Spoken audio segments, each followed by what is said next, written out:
dealing nickel and dime bags of weed. And so I made that connection in the community with the mentor, and began to what we call discipleship or discipling in the faith-based community, but in the community is mentoring. And my first job was at a place called Polinsky Children's Center. It was a place for a county-run facility ran by the county for abused, abandoned, and neglected children. And so I worked there for about 9 years. And then I heard about Wraparound through a friend named Jerome. He was a youth that I had met there. And then we were out at a curfew sweep, helping with law enforcement, volunteering. They were getting kids off the streets because they were getting shot, killed, becoming victims of crime or perpetrating a crime. So they were getting the kids off through curfew sweeps. And I think that's where we met Jared, and started working in the Wraparound with Fred Finch Youth Center, which was more rewarding to me because the CPS side was separating the families. Wraparound was the reunification process. So it was awesome that I had that experience. And it was a very tight-knit program, very community-driven, really, really good results with that program. During that time, the gang unit asked us if we were interested in mentoring 10 youth involved in gangs. And the mentors were going to be former gang members. So it was an experiment for them because all of our mentors could not pass a background check because of their criminal history. And so we kind of did it low-key. Social services wasn't involved. It was strictly the gang unit and our church, our mentors. And so we needed to do it. Jared provided the training for us free. It was a huge liability because they did it. They really did it more because the youth that we were engaging weren't engaging in any other programs. They were the youth that don't return phone calls. The parents don't return phone calls. You could try 1,000,001 things to try to connect with them, but they weren't. Because in that culture, you don't program. At least in our community, they were taught not to program with anybody. If you affiliated with the system, you could be considered. Tell them what that means. What does that mean to not program with anyone, Jesus? What does that mean? Yeah, so in the gang environment here in San Diego, you don't talk to the system because that's who put your dad away. That's who put your mom away. That's who separated the family. And so it's really us versus them in the community. And so when you're coming from the system, even though if you're a social worker, you have the best intentions, or a probation officer, a mentor, a family partner, youth partner, in certain pockets of the community, we're not going to talk to you. We're not going to engage because of that historical perspective of what happened, 5 years ago, 10 years ago, how the family suffered because of that. And so they're viewing anyone coming into the circle of trust, they're viewing them as an outsider. And so when we did that experiment about in 2010, 2011, the mentors were former gang members from that same gang.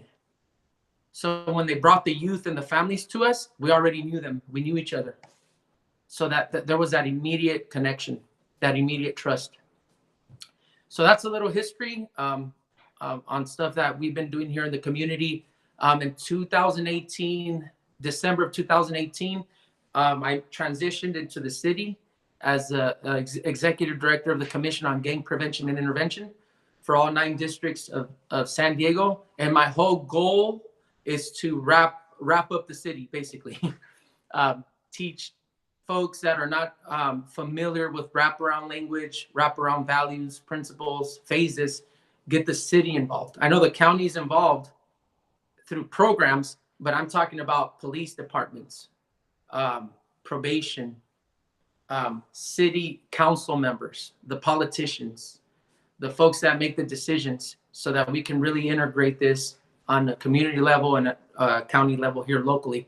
And our target population has always been locally is gang members, active gang members, youth involved in gangs, generational gang families, prison reentry. And that's where we target. That's who we target right there. That's who we work with. Part of that target population is undocumented families. Some of our youth that are getting in gangs here locally, they're first generation here in San Diego, in the States. And so their parents broke away from their home somewhere in Mexico, broke away, and they're trying to integrate here. And so for the youth, it's their first shot at integrating with whoever they can. And most of the time, if they don't get picked up, playing football or softball or soccer or somewhere else, if they fall into that circle of a gang, then that's where we interact with undocumented families or parents. And the kids maybe have been born here, first generation, or sometimes even the youth are undocumented as well. But we've been doing this since 2010. Our recidivism rate used to be, within a year, within 6 months, 10 out of 10 locally would go back to jail or juvenile hall.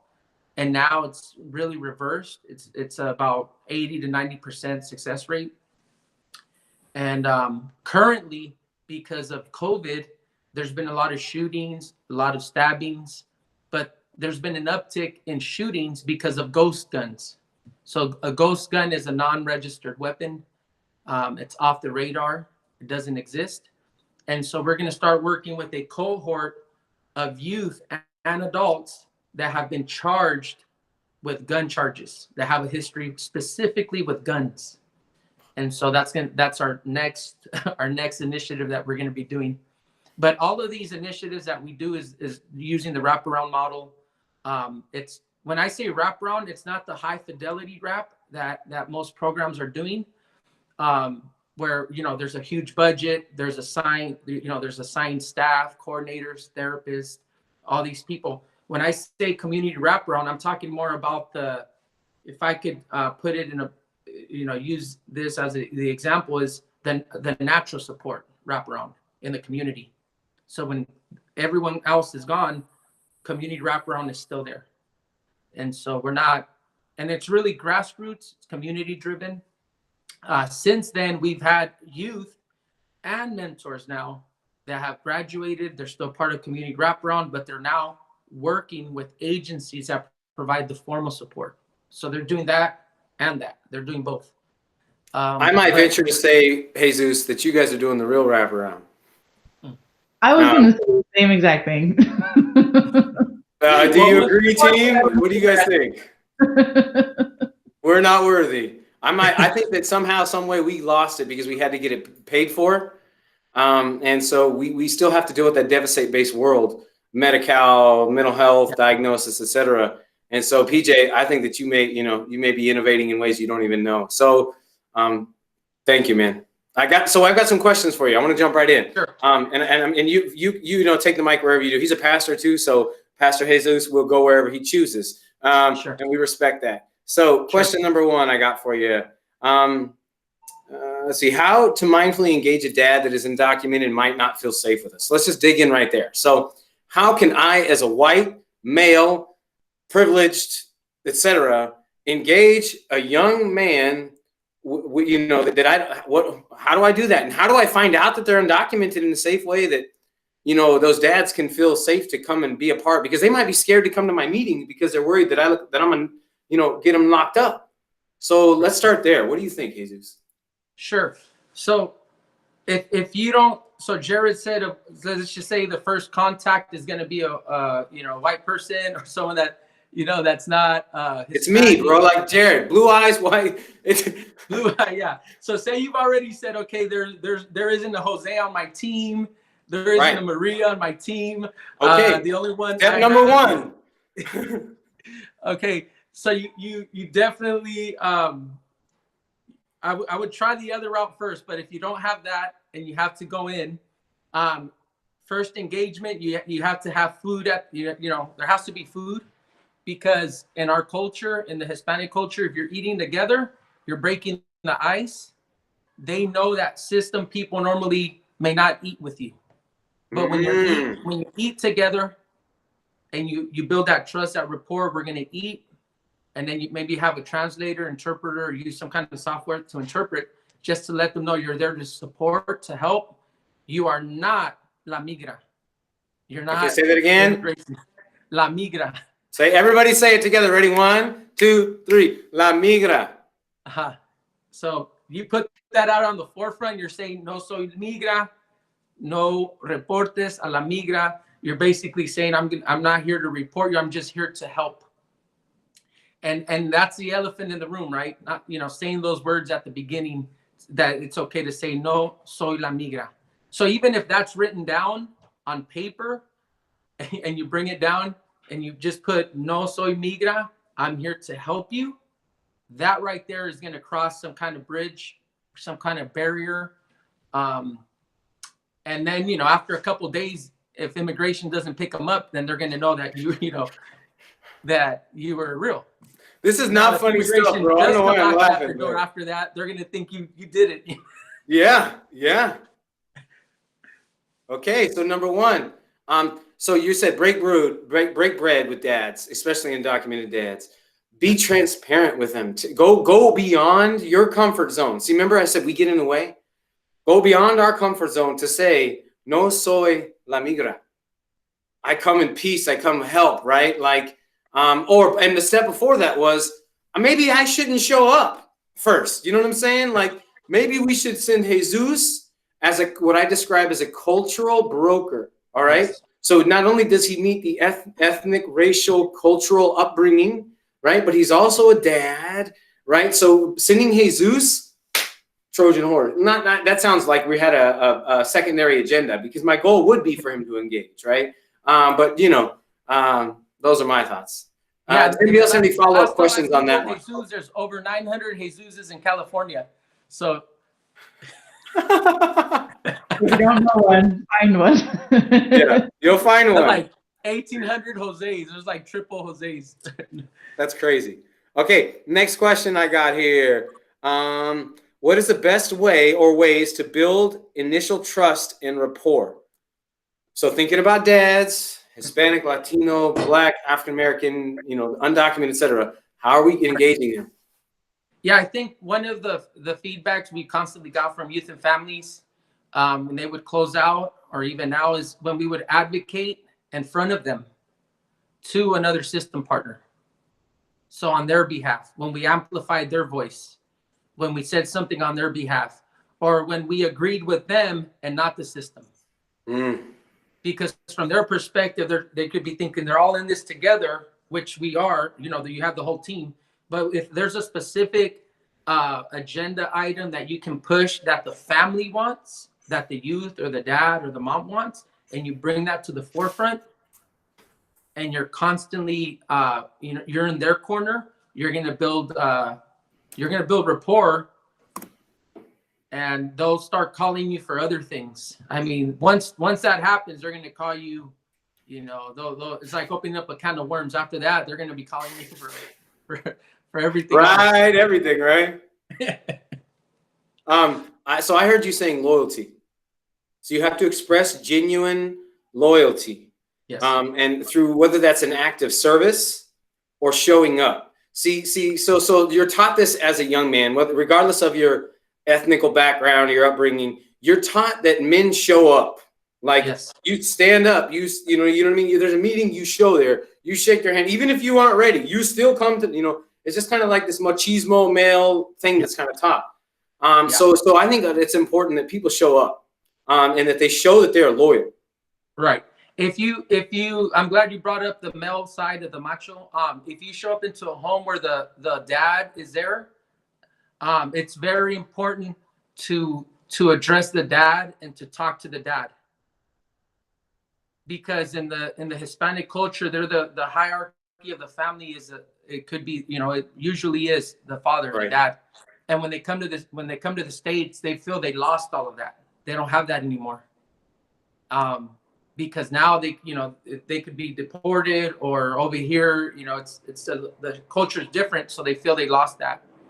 But at first, if you talk to the dad and you get the green light, you get in good with the dad or the mom, whoever the hierarchy of the family is, you want to make sure you don't bypass or undermine that. What do you do when you feel like the dad might be controlling machismo, DV, and how do you engage that dad in that conversation? Have you ever had to have any of those kind of conversations, PJ? Yeah, absolutely. You definitely have to engage the dad. There's been meetings where, we saw the, mom and dad arguing and not wanting to engage. And then we had to kind of like do a little divide and conquer, split up a little bit, take the dad out for coffee or, engage the dad first, away from the family, just the dad, build rapport, build that trust, that rapport. Because during the meeting, if you don't do that, the dad, depending on his style, his personality, he may either shut down and kind of go into the shadows, maybe not even show up to meetings. Or if he's the kind that is verbal and present, he'll dominate the meeting, or he'll just to prove that he's in charge. Or he'll cancel meetings to say no, or whatever, whatever it is. So it's important to build the rapport with the father, build the rapport with the dad.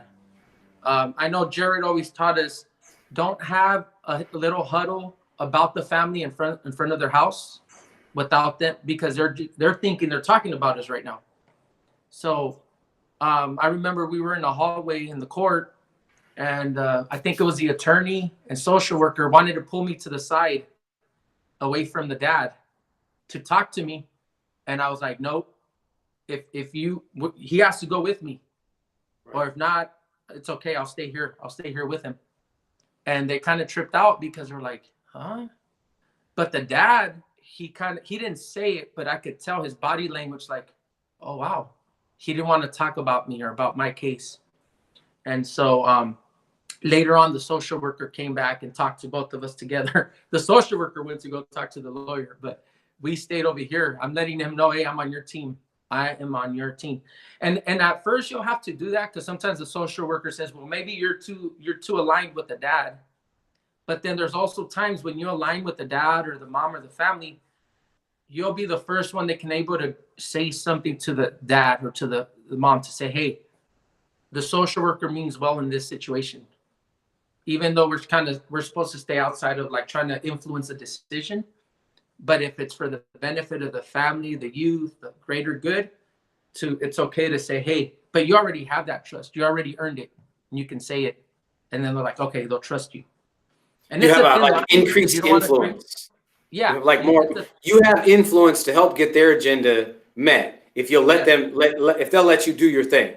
Yes.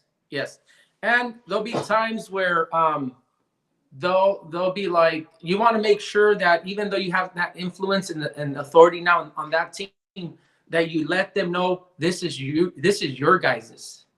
After you break away from a meeting or whatever, and then you just say, hey, I had to say that at that moment because I saw you a little hesitant about something, but I needed to say that because it was safe. And then you give them back that power, that you transfer it back to say, but this is you. This is on you. If you really don't want to go that route, let me know and I'll bring it back and say, you know what? We're not going to go in that direction after all. But you got to make sure you don't create a codependency. Because when we first go out there, we're trying to save the world. We're trying to save every family. And all of a sudden, we had families closed out. My supervisor always used to tell me, Jesus, you can't be contacting these families anymore. It was too late. It was too late. We were eating dinner together. They were coming to church. They were coming to our community wrap, and you're violating all the boundaries that you're not supposed to do. I said, what can we do? One of them lives across the street from me. The other one lives down the hill. I mean, I'm right here. I can't just close the door on them. So I heard you say that dads have needs too also. Like they need to feel safe. They need to feel engaged. They need to feel like they have their own space. They have a part of the assessment, etc. Let me look at some other questions we can get answered here. And thanks, PJ. I know you're just talking, but guys, are you feeling fed at all? Are we thankful to have him here? Come on now. Say thank you. It's important people. Okay. How do we engage dads about their spiritual beliefs?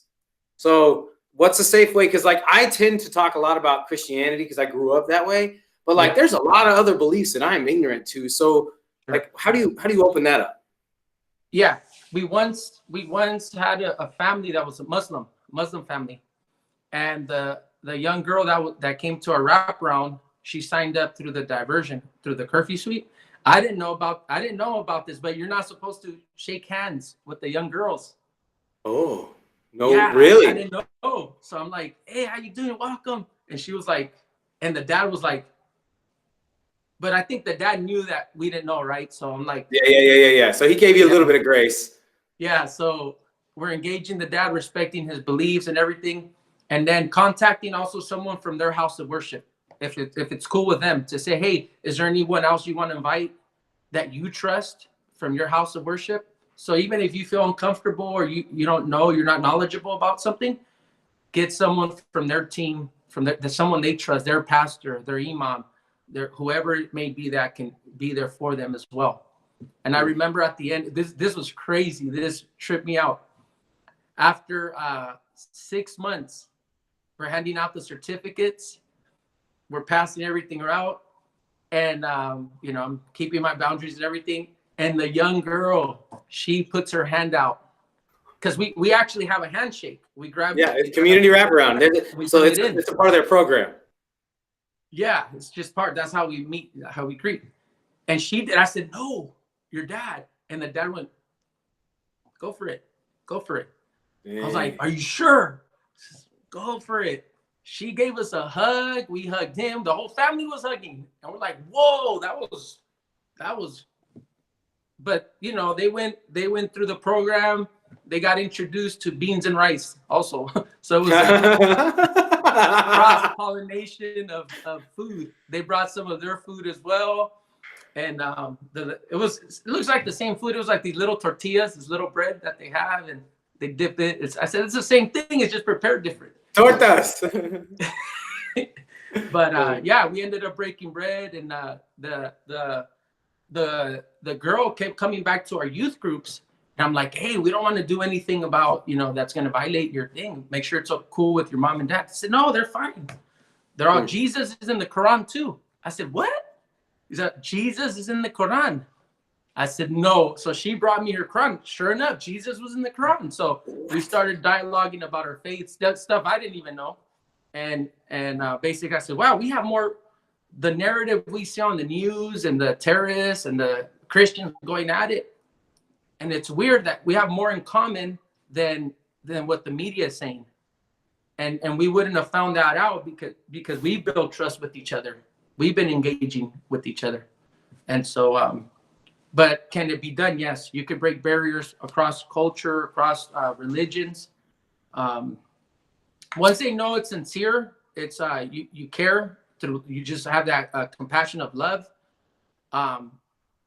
There's this lady named Dana Brown, tall, white, blonde hair, blue eye.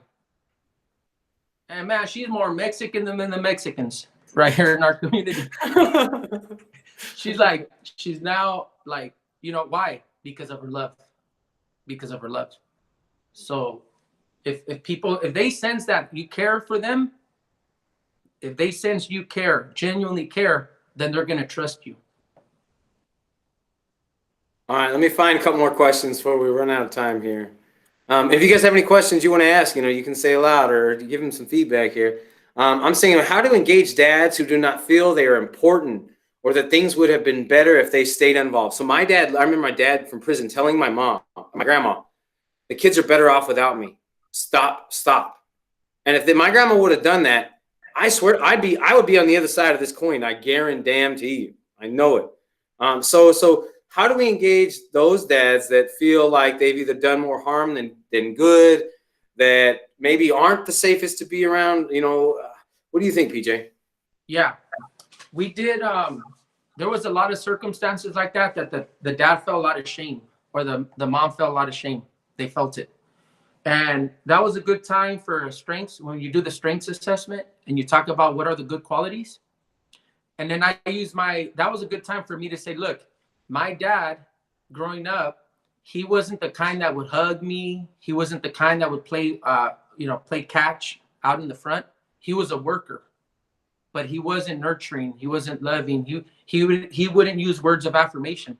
So in my mind, I thought, wow, I don't know if my dad loves me. I don't know if he cares about me, because I see other dads doing that with their sons, and my dad's not doing that. And so I explained to the family, I read this book called The 5 Love Languages by Dr. I forgot the doctor's name, but if you We'll drop it in Google the chat box. Yeah. And so when I was reading the book, you know, some show love by working, by deeds. And as I was reading that book, I said, oh my gosh, my dad was working 10-hour days, 12-hour shifts. He loves us. I had to go tell my brothers, hey, dad loves us. He really loves, but he's showing it this way by bringing home, you know, bringing the food home and providing for us. Even though he didn't hug us or he didn't say, I love you, son, or I'm gonna go play catch with you. I had to reinterpret that. And by that, I had to offer forgiveness. And I had to show love that I understood that. I went back to my dad with my brothers and I let him know. I said, Dad, this whole time we thought you didn't love us because you didn't hug us, kiss us, do those kinds of things. But you worked all your life for us. You sacrificed. You love us so much. And all my brothers, we came and we gave him a big hug. Everyone was crying, everyone. And so we use that as an example to tell the youth as a discovery that their mom and dad do love them. They do care for them. But at the time, if they were caught up in their, some kind of substance abuse, or the system might have viewed them neglectful, whatever the situation was, they did the best of what they could then because of all the shame, the hurt they felt better to let go was to love them. To have someone else come in their life was to love them, but they paid a heavy price to depart from them because it was like their heart was being torn out. So they paid a heavy price to separate. And so we say, no, there is love here. We just got to discover what your love language is. What is your love language? Oh, there's a key tool right there. You know, taking dads out but call it a different thing. Don't call it the love language book because dads aren't feeling that. You know what I mean? It needs to be like the tool that's right for the job. You know what I mean? Yeah. We need to write that, Jesus. Let's write that book, man. The dad's version of the love languages. All right, I got one more question for you, and we'll kind of wrap up with this one, PJ, and then I'll kind of let them say thank you in casual conversation. And we still thank you for coming, man. You know I do. All right, is it different for women when approaching dads? Like, how do we, you know, and maybe, yeah, what do you think? I think women, if you approach your dad, is a good thing, because some of them, I can't say all, but a lot of the fathers respect their moms or respected their grandmother.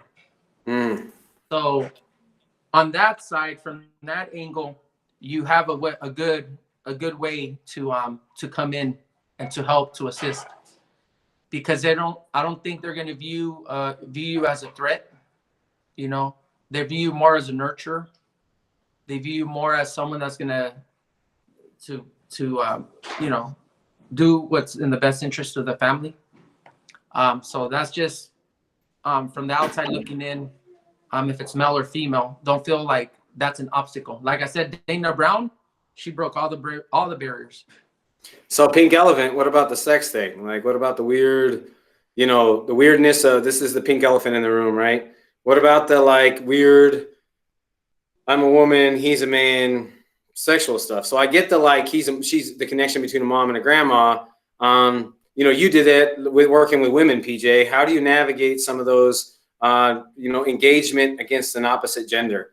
You said earlier, you know, I loved it. You're like, no soy la migra. Like you just said, call it a duck, just put it out there. Is this a situation where we're just going to do the same and just call it out there? Yeah, absolutely. When you show your true colors, when you talk to them normal, like you would with a friend, when, you know, after work hours, how you go and have a happy hour and you just, you know, have those conversations. When you have and you're still professional, but when you have that normal conversation with them and you're vulnerable and you show them that, like, oh, wow, she's a professional, but the way she's talking to me or he's talking to me right now, I get that. You know, so can literally like, I'm a guy, you're a gal, or let me just confirm first. What are your preferred pronouns? Let's start there, right? Yeah. And then they say, you guys, that's important to me, right? You guys are following along. So then they say what they are, and then we kind of have a conversation about, you know, how can we embark on a relationship where I can be helpful and you can feel safe. That's what I'm hearing. Yeah. All right, let And me look always, through it, make you sure. can still use some, like an example from your own life. I know depending on what role you have, you may be limited on what you can disclose, what you can't, or what you feel comfortable. But if you can say, you know, in your toolbox, if you sense a little frustration with the family or whatever it is, and say, hey, man, I'm struggling with getting on time too, because I just dealt with my son and he's being a little knucklehead right now. Boom, right there, you connected. Like, oh, you have a knucklehead son too? Yeah. Okay, cool. So authentic, common appropriate disclosure. Authentic, appropriate levels of disclosure. Yes. All right, my last question. What about dad supports? Where do we find dad supports, like natural supports in the community? How can we get dads to connect to their people and find people if they're not connected? Sure. So most of the dads I know here, the undocumented dads, when I was trying to find their support, if it wasn't a church group, some of them may be connected with AA or NA group as well. But even the park down the street, they're Uh-oh, used are to you guys playing losing soccer audio? wherever they came from. If that was their sport of choice, um, they'll be, you know, go down to the soccer field and say, oh, that's where dad's at. Oh, there he is. And you kind of take a little walk and you see him playing soccer. You see him on the sidelines with his buddies. And then you're like, hey, you like playing soccer? You're right here. You know, like a little creep up. You creep up on them. You go down to the soccer field and just to see, hey, what is it that you like doing in the community? And yeah, I like playing soccer, you know. And so you start meeting the other guys. But sometimes they like to keep this circle disconnected from that circle. Well, that's the other thing I did find out. They don't want these two circles to, you know, intermingle with each other. So it's okay if they could be a good natural support, but the dad doesn't want that natural support in this circle. That's fine. Just leave it alone. Jesus, you want to talk to us real quick about closing out here? I'm going to do a self demo, promo, shameless. Sorry, guys. It's my job to promote my people.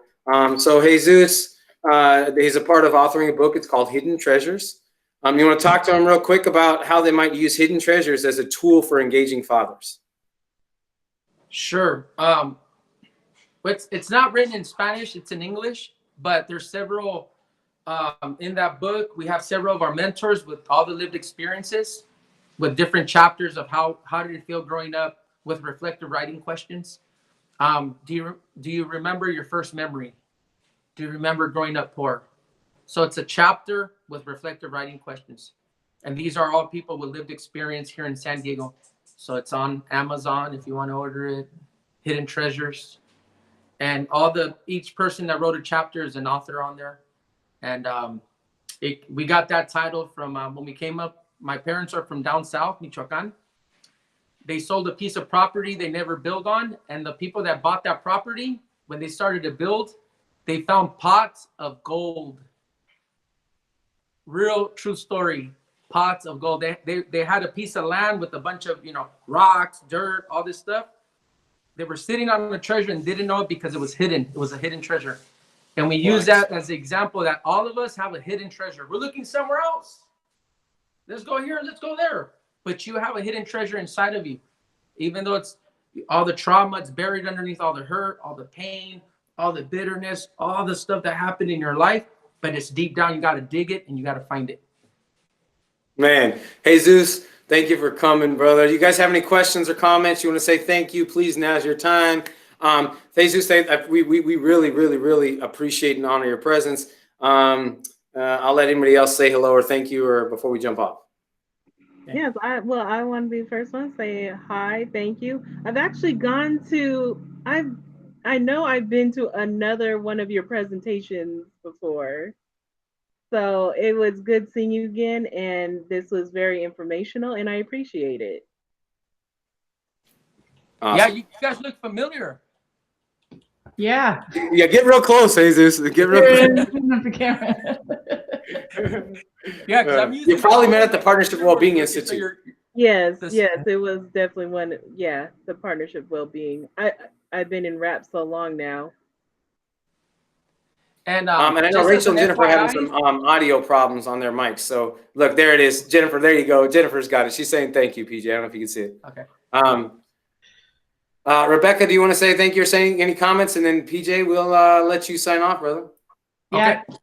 Every time I hear you speak, you are doing such good work. And so thank you. Thanks for coming, but also just thank you for what you do every day, because you have an impact and you're like a superstar in the rap world, whether you know it or not, or you get the feedback. You are. We like to brag about what you're doing out in San Diego all the time. I know Jared talks about you a lot too. So thank you guys. Yeah, thank you. Also, we just found out one of our commissioners is moving up to the LA County. Chief Adolfo Gonzalez is going to be the new chief of probation up there. So if you need any help, support up there. And then we have a whole network of churches up and down California that want to get involved in the community as an organization to offer natural support, mentors, etc. So if you need any of those contacts in your local city or county, let me know. We have a whole network of churches that are ready to rock and roll. Oh, could we get some resources? Do you have any resources in San Bernardino County?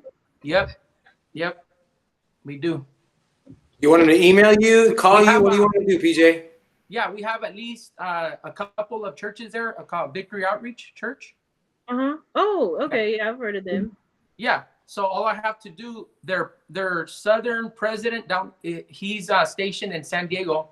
His name is Pastor Al Valdez. Me and him are like this. So he's in charge of the entire southern region. So what we could do is connect with him, San Bernardino out with the Victor Outreach from San Bernardino, and just say you got a connection from Pastor Sandoval in San Diego with the San Diego Peace Coalition. He knows Pastor Al. You name drop that name, he's gonna do it. But if there's a little hiccup, call us, and then we'll make the connection up here, and then we'll make it happen. PJ, what is your email address? You can put Pastor Sandoval 98 at gmail.com. Pastor Sandoval, SANDOVAL 98 at gmail.com. Great, and you can just Google search PJ. You can call the church. That's where I got him. And if you really want to get him, you just go to church, and he'll be there, guaranteed. That's how I get him. That's how I got him. When I need PJ, I'm going to church. Okay, brother, I really appreciate you. You want to leave us with anything as you sign off? Yeah, I just want to thank you guys for all the work that you guys have been doing all these years, all the seeds you planted, all the seeds that keep watering. And I'll tell you what, I know for a fact that every family that's impacted through Wraparound is better off, because just the whole experience, the relationships, the experience they've gone through with you, your teams, I'll tell you what, they're better off, and they come out better at the end. Heck yeah. PJ, thank you, man. Hey, should we take a picture real quick?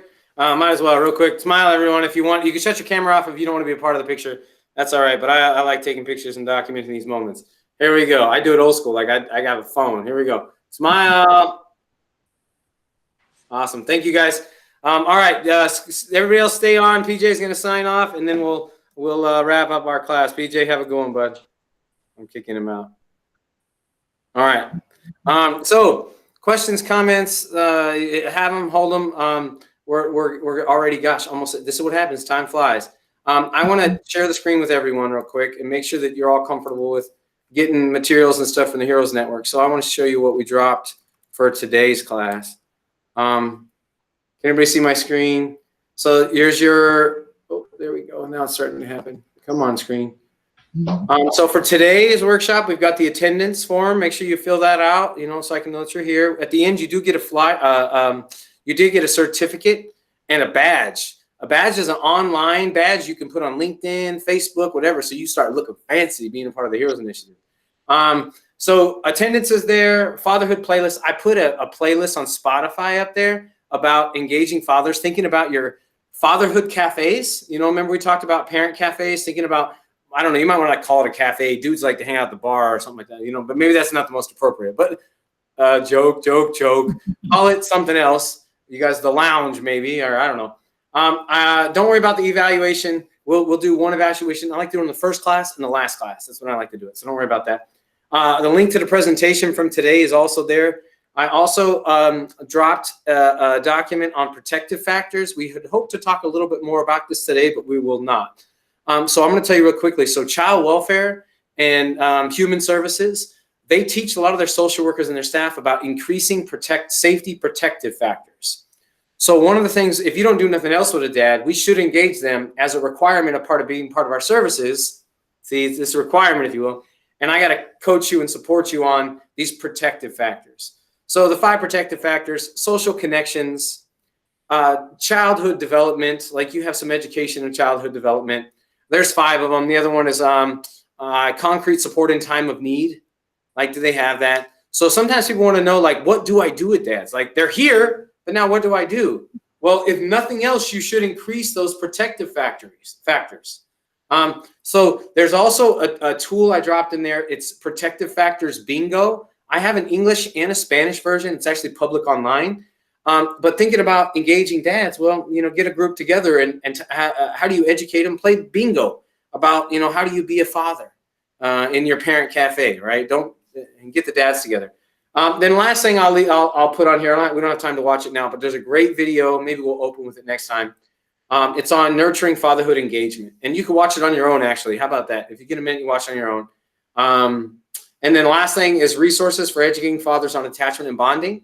Rebekah shared the Center for the Developing Child. Is that what it's called, right? Yeah. They have a link to educational material that you can use to educate your dads and or your peers and staff on the importance of fatherhood engagement.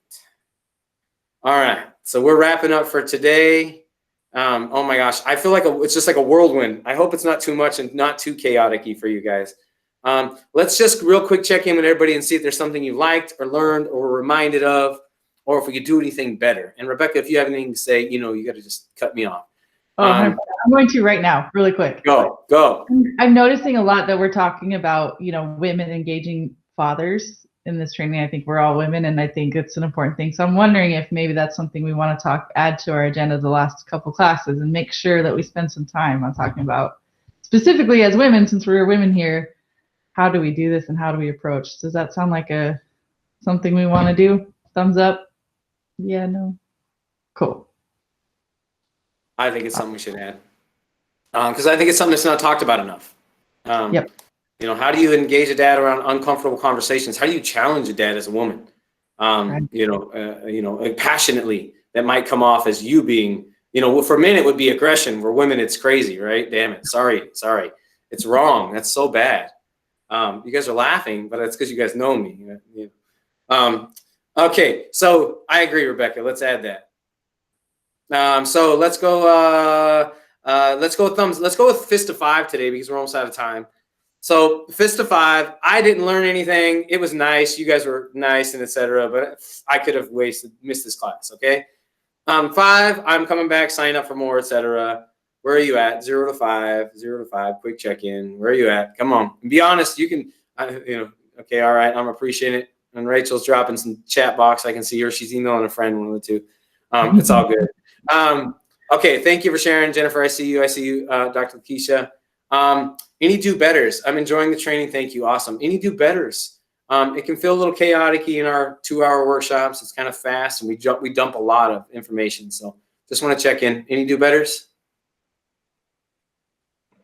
For some of the information, is there? I'm just wondering, like, for the hidden treasures and some of the stuff that's posted, and is there gonna be another place to access it? Because I'm like, okay, I can't write down the whole HTTP. Yeah. Got you. So what I'm trying to do is put everything on the Heroes Network. So I will put the links that we dropped in the chat box there. Oh, and guys, just so you know, we recorded this meeting, right? So if you want access to it again, I'm gonna park it somewhere. And if you say, hey, Jared, I want to watch that video again, I'll email it to you.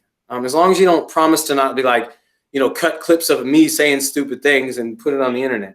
You think that's bad, not real, but that's real. So, and Lakeisha, we're going to keep growing our materials. So this class online, it's going to grow. So you're going to get notified, hey, Jared added a new section to this class 6 months from now. You know what I'm saying? So your participation now is more of an ongoing learning. Our goal is to be learning beyond the classroom. That's our goal. So that's why I keep pushing the Heroes Network so hard. But I'll drop the couple items we mentioned today in the chat box on the Heroes Network, so you can go back and access it when you want. Is that answering your question? Yes. Okay, cool. And email me, because if I forget, because I do forget, and I'm way too busy, and stuff falls off the back of the truck, and I forget, and Rebekah comes along and picks it up and throws it in the back, and we keep going. So okay, wrapping up. Jennifer, mic is not working. Yeah. So it could be something on your end. There's the mute button we can play with. If you want to hang back, Jen, just for a minute, maybe we can do some troubleshooting, you and I, just so next time we don't have a problem. I know earlier I was having trouble. I'm not sure if you guys could hear me, but I couldn't hear anyone.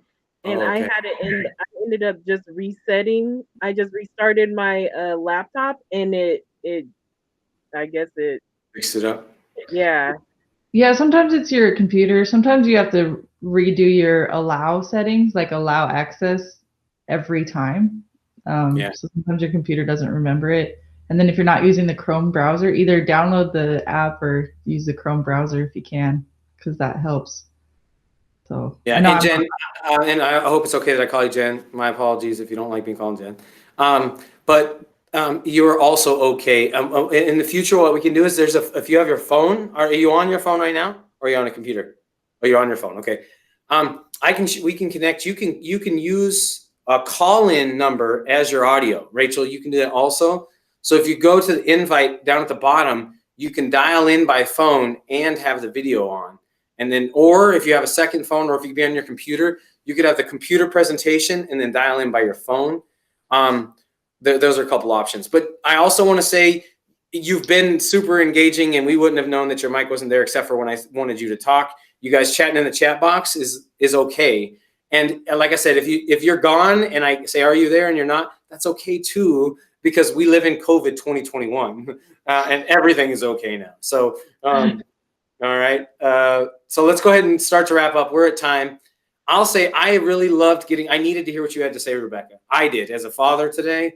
I needed to hear that. And so my echo to y'all is, how many dads need educated on, just basic adolescent development, and maybe use different words, but, teaching dads on the importance of these things. Because my kids, they need to experience a little more calmer me. And they need to mirror that neuron more than the chaos crazy Jared that I show up with every day of my life. So thank you for that, Rebekah. That's my feedback. Thank you, and I honor you. So we meet again on Wednesday? Yes, and also Lakeisha had something. Oh, no, I was just saying that was helpful, especially with dads who are who are all of a sudden kind of thrown these teen kids. I've been getting a lot of those where it's like the dads are like, oh, haven't been in their lives this whole time, and now they're just kind of thrown at me. And they're like, what am I supposed to do with them? So that's just helpful. All right. Yeah, that's great. Well, let's sign off. I've got to jump into another meeting. I appreciate your guys' time, and we'll see you Wednesday. If you have any difficulties logging on, give us a holler. If not, Jen, I know I said I'd hang out late, but I can't because I got to go to another meeting. So let's connect offline if you want. All right. Bye, everyone. Bye, everybody. All right, Becca, I got to go. All right. I'll see you. See ya. I'll connect later. Great job, and thank you. Thanks. Bye. Sure.